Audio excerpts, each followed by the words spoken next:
The history that we have for this necropsy is that it is an adult female white Boer goat who died suddenly on the afternoon of the 14th of April 2021. There were 3 goats on the property and only this one died. This goat was fed from a new bag of feed.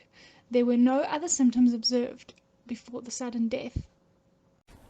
Before doing our necropsy, we had to test for anthrax. This was done by making a blood smear. Blood was collected from the ear, gram-stained and evaluated under a microscope. It came back as negative.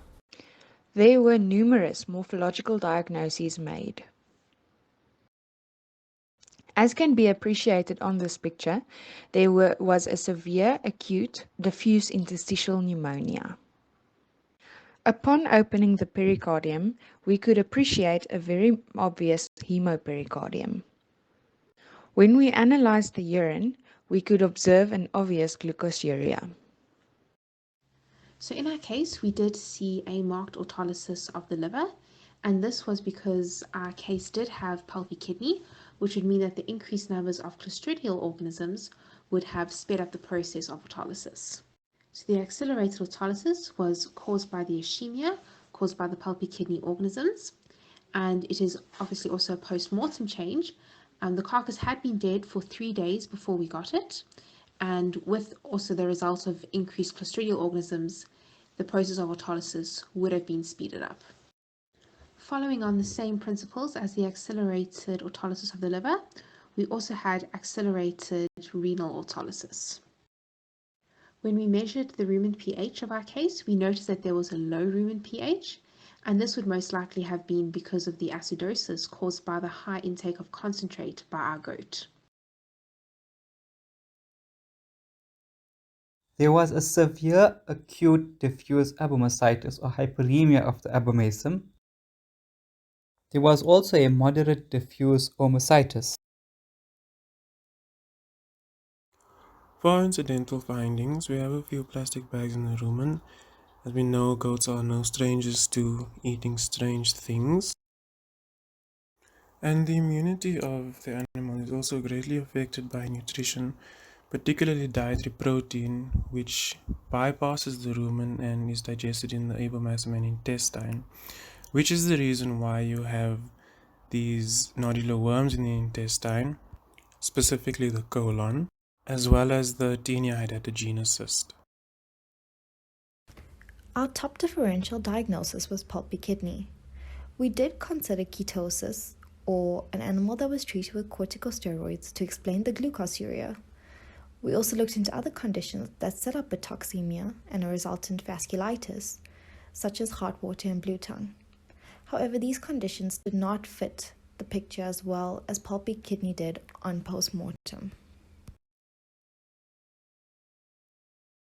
Diagnostic tests that were done were blood smear, which was negative for anthrax, urine dipstick, which revealed severe glucosuria, rumen pH, which was 5, histopathology, a brain smear, fecal flotation, and intestinal inpatient smear, which showed proliferation of monopopulation of large bacterial rods. The brain smear that we performed was negative for Ehrlichiosis. Samples we collected for histopathology were spleen, lungs, kidney, brain, and liver. These were collected in a 10% buffered formalin. The sizes was 1 by 1 by 0.5 centimeters. Moving on to the histopath results. To note this was a 3-day-old carcass, and autolysis and putrefaction made interpretation difficult for certain organs like the liver and intestine. The lung showed generalized mixed leukostasis associated with diffuse moderate serofibrinous alveolar exudation. The MD for the lungs was diffuse acute severe serofibrinous interstitial pneumonia.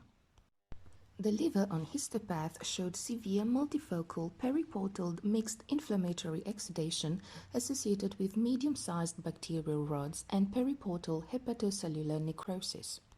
The MD for the liver was acute severe multifocal necropurulent triaditis from a bacterial source. The brain showed moderate generalized cytogenic edema and mild microgliosis. The intestine, mild to moderate proprial degenerate neutrophilia. The kidney, mild to moderate cortical tubular swelling, also known as nephrosis, and it was an acute reaction. The spleen, moderate marginal sinus degenerate neutrophilia. From the histopath results, the diagnosis was a portal bacterial hepatitis with suspected terminal septicemia or bacterial toxemia. Our diagnosis was pulpy kidney or ovine enterotoxemia. The pathogenesis of pulpy kidney. It occurs when there is a sudden change to a low fiber, high carbohydrate diet.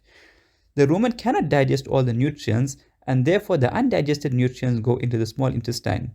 Overgrowth in Clostridia perfringens type D, which is a normal inhabitant of the small intestine, occurs. The Clostridia produces an epsilon toxin. Trypsin, which is produced by the small intestines, activates the epsilon toxin. The toxin is absorbed systemically. Systemic vascular injury occurs, and the toxin is endotheliotoxic, causing vasculitis. It results in an accelerated autolysis process, which shows as lesion development, accelerated renal autolysis, which then shows as a pulpy kidney. On the right, we can see the high grain diet, where we can see grain visible in the rumen content. Below, we can see the pasty facies caused by the disturbance or the interruption of the microbiome of the gut. There is no diarrhea. The endotheliotoxin causes systemic vascular injury. It also results in a glucosuria. However, the glucosuria is not due to a renal lesion. It is because the toxin has a metabolic function, stimulating the liver to produce glucose. The animal is hyperglycemic, exceeding the glomerular absorption rate, with glucose ending up in the urine. There is also cell autolysis of the kidney as well as the liver, interstitial pneumonia, and hemopericardium.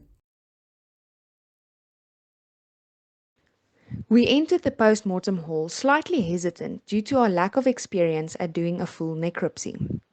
We definitely had a few cobwebs that had to be dusted away after losing our practical exposure in pathology due to the pandemic last year. After staring at our goat for a bit, wondering how to approach the situation, we bit the bullet and dove into the dissection. All we could remember was to do the anthrax smear before all else. We became more confident as the post-mortem went on and collected all the samples we could think of, a few too many at that. We hoped that samples would give us a definitive result, but were soon advised that with a pulpy kidney case such as ours, we had to take a look at the whole picture and piece together the puzzle based on what we saw and the history. This is because the confirmative test for pulpy kidney, an ELISA test, is not available in South Africa. We started eliminating possible causes and narrowed down our DD list until we were able to reach a final diagnosis. Through performing this post-mortem, we were able to see the importance of working together as a team to have an efficient and successful experience. It was so informative having discussions on our case and working on the final diagnosis together. We definitely still need work on our technique, but we have a better understanding of how to approach cases overall.